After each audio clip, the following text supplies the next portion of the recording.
Kumenda question yedu zvakare. Tatarisa vapa ECD kusvika grade 2. Ndokutarisa vapa grade 3 kusvika grade 7.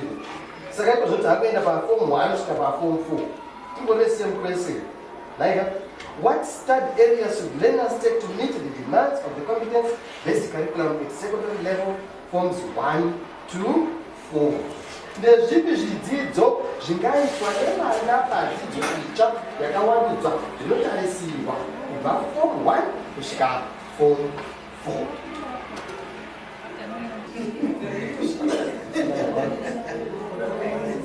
I think apa tinoona sekuti mwana wedu pfungwa dzake dzinenge dzati kurei.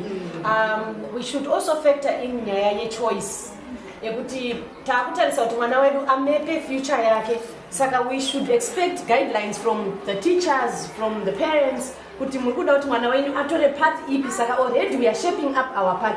Ndo patotarisa kuti mwana wedu kana ari masciences aari kutora ngaatofanira kubva atora line iroro ochibva afamba akadaro.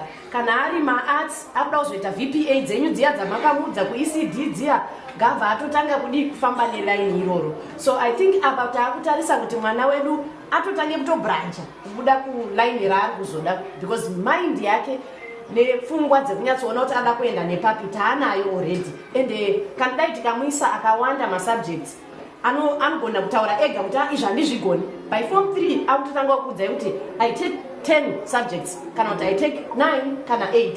Choice yake neni mubereki, we are guiding each other na teacher wacho.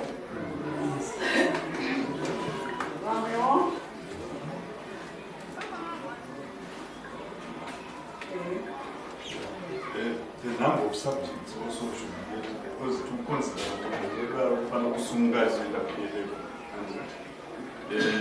the 12 subjects, the school must not, like the school will not teach 12 subjects for 1 hour.